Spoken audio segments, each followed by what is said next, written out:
Students, last time हमने 5th standard के Hindi subject के चैप्टर नंबर 3 है नन्ना मुन्ना राही हूँ उसके मुहावरे और अभ्यास के बारे में समझा था।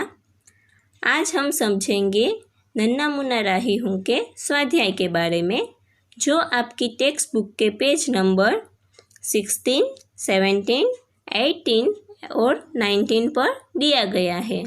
ठीक है, तो अब देखिए स्वाध्याय में प्रश्न नंबर 1 जो आपके टेक्स्ट बुक के पेज नंबर 16 पर है। प्रश्नों के उत्तर लिखिए। क्वेश्चन नंबर 1 है प्रश्नों के उत्तर लिखिए। तो उसमें 1 से 6 क्वेश्चन दिए गए हैं। तो उसमें पहला क्वेश्चन है, धूप में पसीना बहाने से क्या होगा?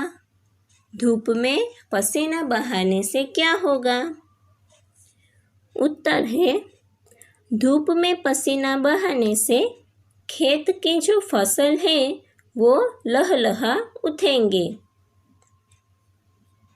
धूप में पसीना बहाने से खेत की जो फसल है वो लहलहा उठेंगे। क्वेश्चन नंबर 2, दुनिया की आँखों का तारा कौन बनेगा? दुनिया की आँखों का तारा कौन बनेगा? उत्तर है, नन्ना मुन्ना राही सिपाही बनकर दुनिया की आँखों का तारा बनेगा। जो नन्ना मुन्ना राही है वो सिपाही बनकर दुनिया की आँखों का तारा बनेगा। क्वेश्चन नंबर 3, नन्हा राही सबको क्या सिखाएगा?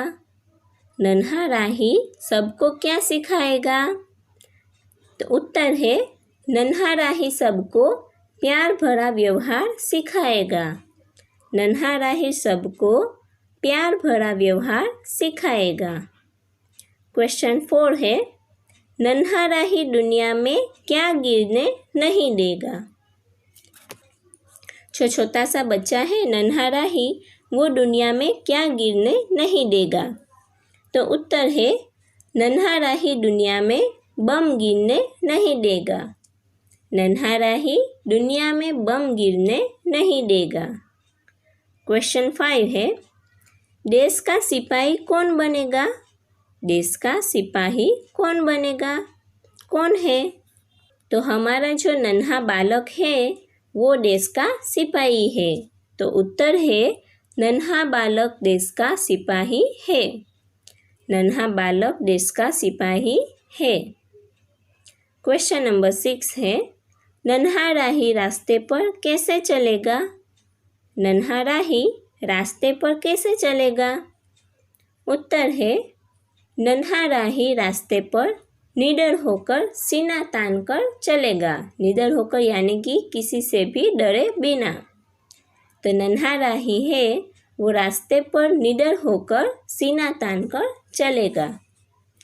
अब देखिए स्टूडेंट्स, आपकी टेक्स्ट बुक के पेज नंबर 17 पर क्वेश्चन नंबर 2 है, निम्नलिखित शब्दों का विलोम यानी कि विरोधी शब्द ढूंढकर लिखिए।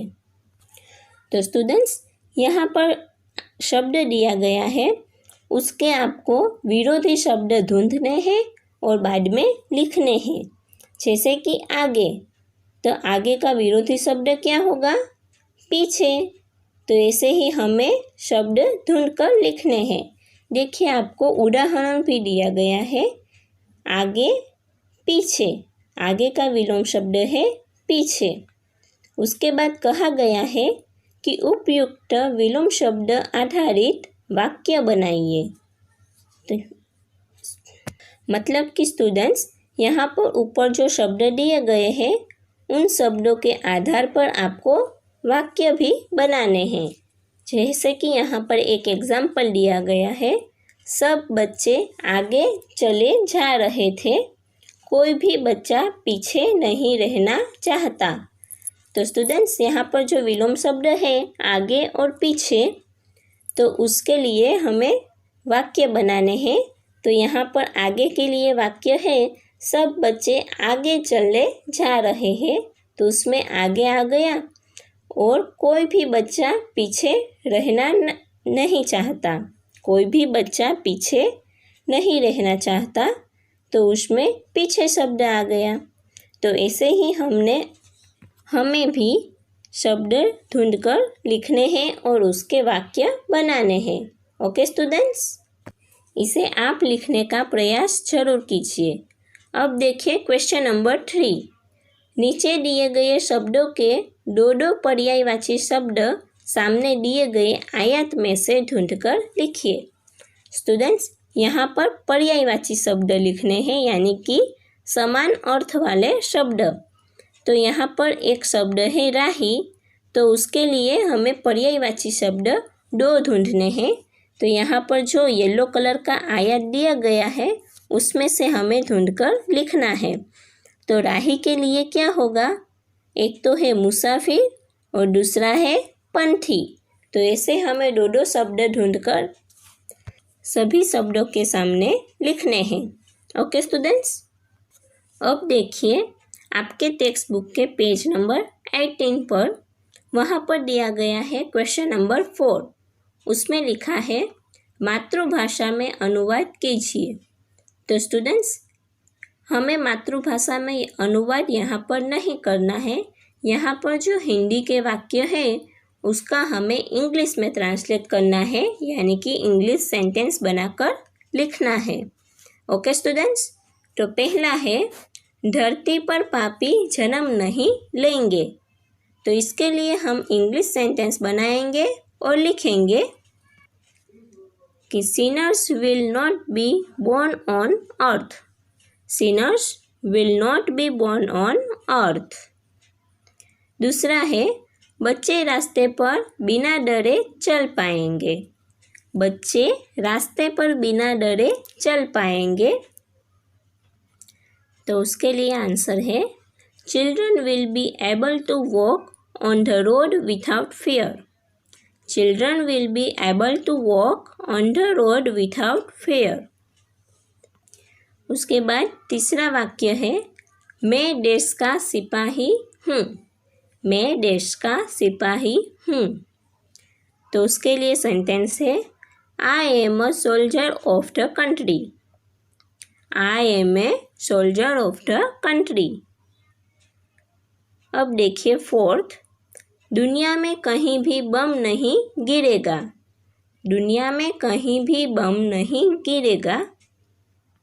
तो उसके लिए आंसर है the bomb will not fall anywhere in the world. The bomb will not fall anywhere in the world. 5th है हमारे देश का नाम भारत है। हमारे देश का नाम भारत है। तो उसके लिए आंसर है the name of our country is India. The name of our country is India. तो ठीक है स्टूडेंट्स, तो ऐसे ही हमें हिंदी सेंटेंस के इंग्लिश सेंटेंस लिखने हैं। ओके, अब देखिए क्वेश्चन नंबर 5। निम्नलिखित भावार्थ से संबंधित पंक्तियाँ कविता में से ढूंढकर लिखिए। तो स्टूडेंट्स, यहाँ पर भावार्थ दिया गया है, यानी कि अर्थ समझाया गया है। तो हमें इसके लिए काव्य में से पंक्तियाँ ढूंढकर लिखनी है। ओके, तो पहला है नन्हा राही बिना डरे रास्ते पर चलेगा। तो इसके लिए पंक्ति है रास्ते पे चलूँगा ना डर डर के। तो ऐसे ही स्टूडेंट्स, अब आपको 2nd, 3rd और 4th के लिए पंक्तियाँ ढूंढकर लिखनी होगी। ओके स्टूडेंट्स, अब देखिए क्वेश्चन नंबर 6। क्वेश्चन नंबर 6 में है उचित शब्द चुनकर वाक्य पूर्ण कीजिए। तो स्टूडेंट्स, यहाँ पर खाली जगह है और कौंस में शब्द दिए गए हैं। तो हमें इन शब्दों को अच्छे से चुनकर लिखना है। जैसे कि पहली खाली जगह है लड़के खेल खाली जगह। तो क्या आएगा? रहा है या रहे हैं? हाँ, तो उसमें आंसर क्या आएगा? रहे हैं। ओके स्टूडेंट्स, तो ऐसे ही अब आपको 2nd, 3rd, 4th और 5th ये खाली जगह है, वो आपको कौंस में से शब्द ढूंढकर लिखना है। ओके स्टूडेंट्स, अब देखिए क्वेश्चन नंबर 7। कविता के आधार पर देश या सिपाही के बारे में 5-7 वाक्य लिखिए। तो स्टूडेंट्स, इस कविता के आधार पर आपको देश या फिर सिपाही दोनों में से एक के बारे में आपको अच्छे से 5 या 7 वाक्य में लिखना है। ठीक है स्टूडेंट्स, तो इसे लिखने का प्रयास आप कीजिए, अच्छे से लिखने की कोशिश कीजिए। ओके, अब देखिए आपकी टेक्स्ट बुक के पेज नंबर 19 पर क्वेश्चन नंबर 8 है। इस गीत में बच्चे ने सिपाही बनकर देश की सेवा करने की भावना व्यक्त की है। सोचो, क्या देश की सेवा केवल सिपाही बनकर ही की जा सकती है? बताओ, लिखो, देश की सेवा कैसे करते हैं? तो स्टूडेंट्स, यहाँ पर पूछा गया है कि क्या सिपाही जो सैनिक है वो ही देश की सेवा करता है? क्या और कोई देश की सेवा नहीं करता? तो आपको ये बताना है कि और देश की सेवा कौन कौन करता है और कैसे करता है। तो आपके लिए यहाँ पर नाम भी दिए गए हैं, जैसे कि आपको लिखने में आसानी हो उसके लिए। तो यहाँ पर पहला नाम है किसान, फिर दूसरा है शिक्षक, तीसरा है खिलाड़ी, चौथा है कलाकार और पांचवा है आप। तो हमें इन सब के बारे में अच्छे से लिखना है। तो पहला है किसान। तो किसान है वो देश की सेवा किस तरह करते हैं? तो वो धूप में कड़ी मेहनत द्वारा बहुत अनाज पैदा करके देश की सेवा करते हैं। कुदरती खाद का उपयोग बढ़ाकर देश की सेवा करते हैं और कृत्रिम खाद व दवाइयों का उपयोग कम करके देश की सेवा करते हैं। फिर शिक्षक है। तो शिक्षक है वो देश की सेवा कैसे करते हैं? तो शिक्षक है वो बच्चों को उत्तम से उत्तम शिक्षा देकर देश की सेवा करते हैं। फिर बच्चों में जीवन कौशल व जीवन मूल्य स्थापित करके देश की सेवा करते हैं और ऊंचे आदर्शों का आचरण करके देश की सेवा करते हैं। तो शिक्षक भी हमारे देश की सेवा करते हैं। फिर तीसरा है खिलाड़ी। खिलाड़ी यानी कि प्लेयर, जो गेम खेलते हैं वो जो खिलाड़ी हैं वो अपनी खेल दिली रखकर देश की सेवा करते हैं, यानी कि अच्छे से अच्छा खेल खेलने की कोशिश करते हैं। फिर धोखेबाजी छोड़कर, यानी कि कुछ भी चीटिंग ना कर देश की सेवा करते हैं और सही अर्थ में अपना कौशल दिखाकर देश की सेवा करते हैं। उसके बाद है कलाकार।